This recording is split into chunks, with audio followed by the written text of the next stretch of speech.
Hey guys, happy Sunday, August 10th. I hope everybody had a great weekend. In this evening's video, a quick update on GameStop with some of my thoughts. I want to talk with you a little bit about the TA, that gravestone doji on the weekly chart. But before we do that, I want to throw an educational resource out to you guys. Dr. Mark Meldrum, he is a prep provider for the CFA program. CFA is something that I'm going to be working on once I finish my Series 65 exam. I have not talked to Dr. Meldrum. I have not reviewed his CFA program. I don't know anything about it. I just want you to know he is a credentialed educator in the finance sector, and he's got a YouTube channel as well. And I want to play some highlights from his video 8 months ago talking about convertible bond arbitrage and micro strategy, because what I've been trying to teach you guys about how to think about convertible bonds for GameStop or even for AMC, any company really that has convertible bonds, he breaks down in such an excellent way that I want you guys to go watch this video. I will put a link to this video down in the video description, and I urge you guys to go watch this, especially if you want to become better informed on how convertible bond traders think. Frankly, there is just a ton of misinformation put out on social media, on X, and by GameStop pumper channels on YouTube, completely giving you guys the wrong information about how convertible bond traders think. And if you are susceptible to falling in prey to this sort of manipulative YouTube stuff going on the pumper channels, you are going to misunderstand how convertible bond traders are looking at GameStop and how that might affect your trading strategy. I encourage you guys to use tools like this to get educated. These pumping channels might be fun for entertainment, or if you just need to listen to someone who tells you exactly what you want to hear, that could be entertaining, but it is not going to help your trading over the long term. And we've seen that with GameStop going down consistently for the last 4 years for people listening to those pumper channels.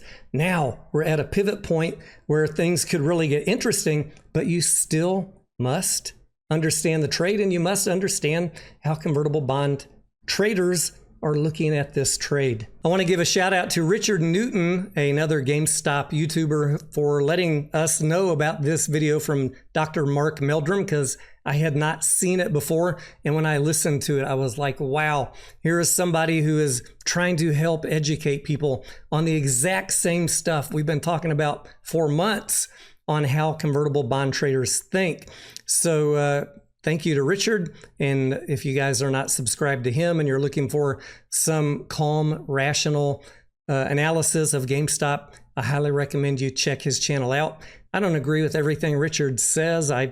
He gets into a lot of theoretical things that don't really interest me, but it is fun to watch, and at least he's trying to use data to make some predictions. Whether or not those predictions come true or not, not everybody's predictions always come true, but it is fun to try, and he doesn't promise you that his predictions are going to come true like some others do.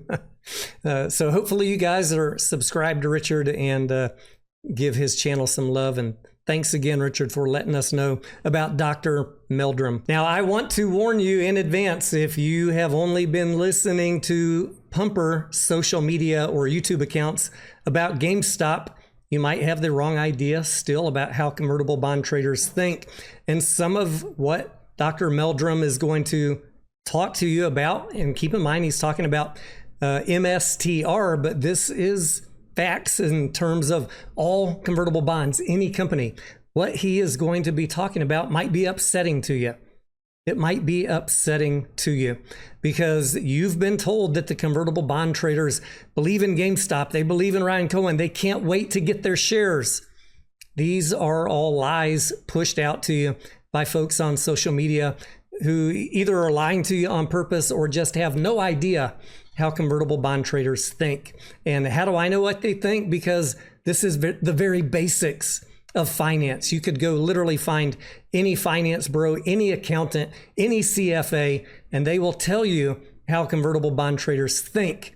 And these people will not bring those folks on their channel. They want to continue to push the lies out to you, to keep you hooked on the hopium. I want to educate you. I trade the stock just like you do. I want you to be an intelligent trader. I want you to have profitable trades. Let's listen to what Dr. Meldrum has to say. You do have a conversion factor in here that converts to a number of shares. The belief is that that means something. And some of the comments last week were, why would large institutions be interested in getting exposure to MicroStrategy shares this way if they didn't believe in it? Well, they don't care about the conversion feature. The conversion is more of a penalty. They would rather it not convert while volatility is high. The conversion price is not important. What is important is the delta on the call.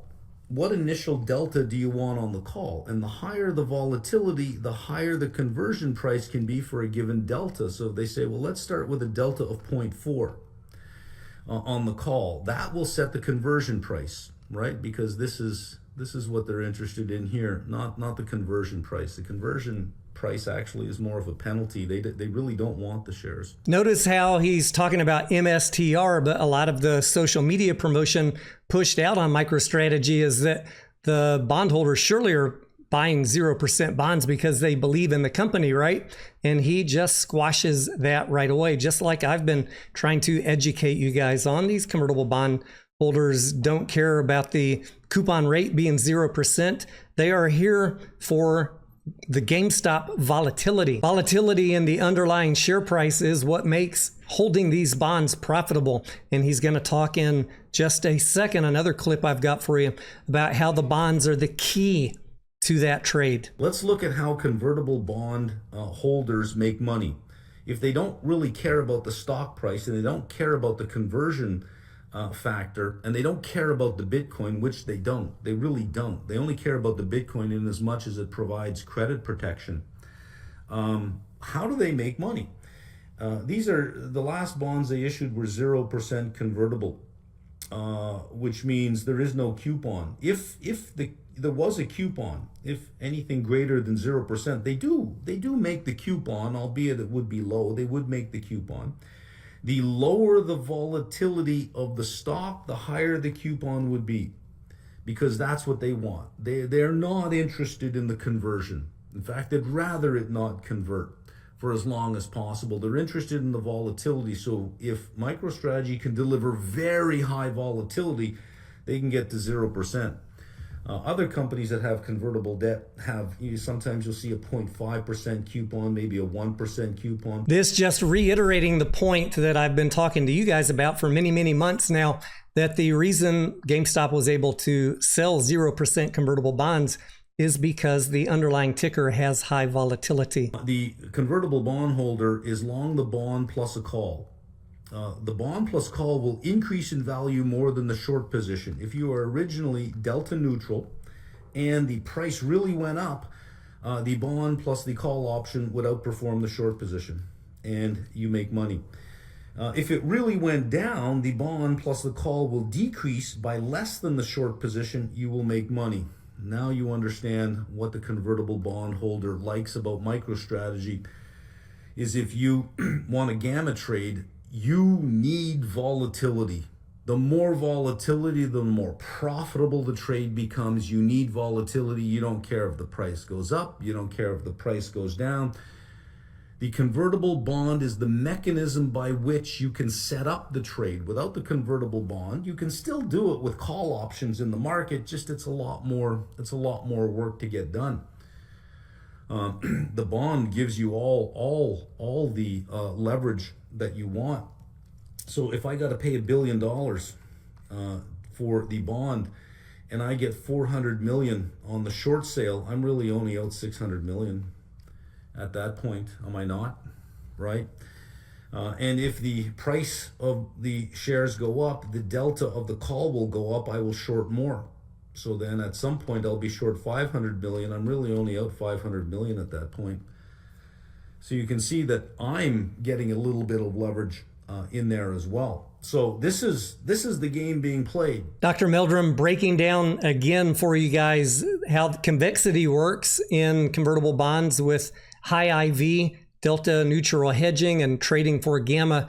If the price runs up on high volatility, even though they're getting 0% coupon, these guys are going to make money. And if the price runs down, as long as there's volatility in the stock, they're going to make money as well. They're going to make money every single day as long as GameStop has volatility. If the price of MicroStrategy is greater than the conversion price, the delta on the call will start to approach 1. As the price keeps going up and up and up and up and up and up, the delta on that call will start approaching 1. And since you're selling more shares on the way up, the short position will equal the conversion position, so that when the shares are delivered to the bondholders, it basically just covers a short position. They end up with 0 position.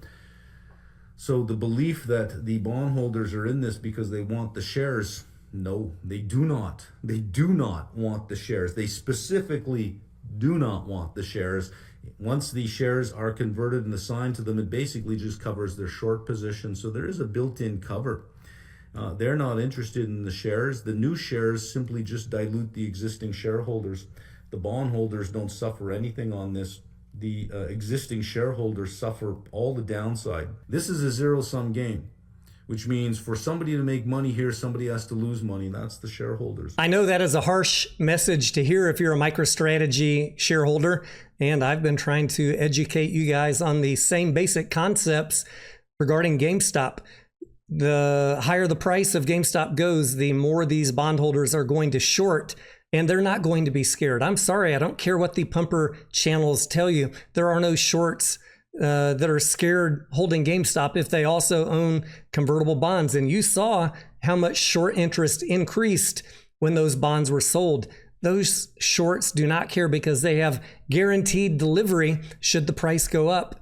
They have guaranteed delivery of shares from GameStop to wipe out their short position. We got to get past this pumper message that these shorts are scared. That is not what is going on in this trade right now. You guys got to get past this emotional bullshit that these pumper channels are pushing out about how the bond traders are looking at this stock. These bond traders would prefer to hold the bonds all the way to maturity as long as volatility is high so that they can make money with their trading strategy. They don't want the shares. Everybody involved. It's the best outcome for the shareholders as well. If you want to keep this game alive, is you have big price swings. You don't really care what direction. The market price is not critical. Volatility is. This will keep the convertible bondholders in the game.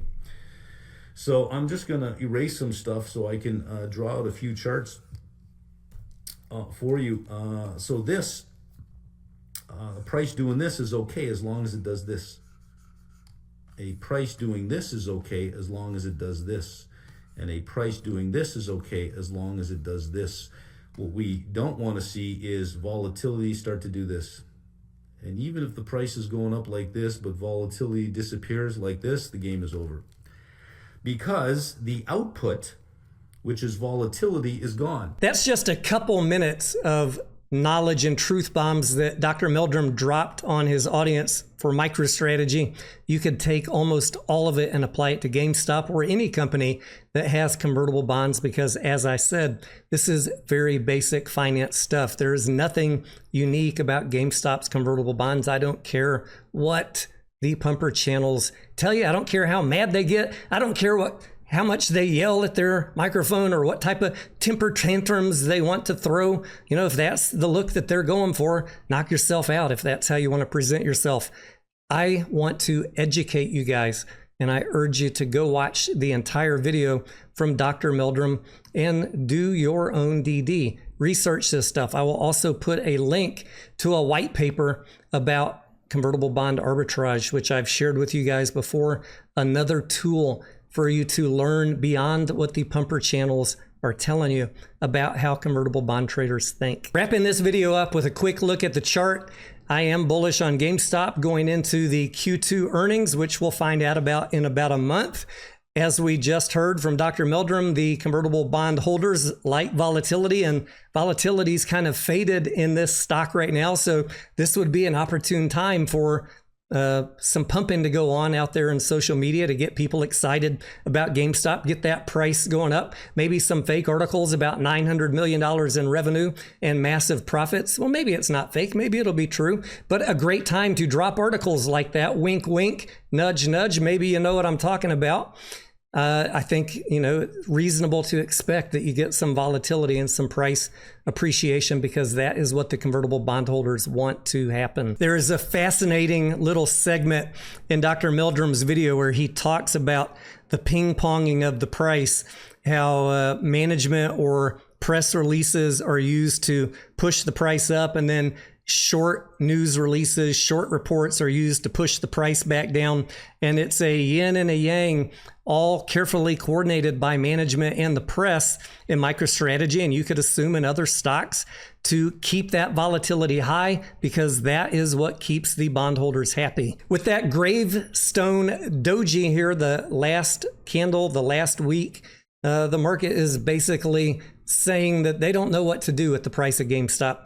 The bulls tried to run it up early in the week, and then it ended up closing very close to the opening at the beginning of the week. And so it's indecisive what is going to happen next week. Could go up, could go down. I certainly can't tell you. I like buying down here in the demand zone or lower than that, were that to happen. And, we'll cross our fingers that that doesn't happen. We'll cross our fingers that those volatility spikes start coming and the price starts moving up in anticipation of that Q2 earnings. Stay tuned. We'll all find out together. Thank you guys for watching this evening or Monday morning if you're catching it then. If you have any comments or questions, leave them for me down below. I am Tony Denaro, and I will see you on the next video.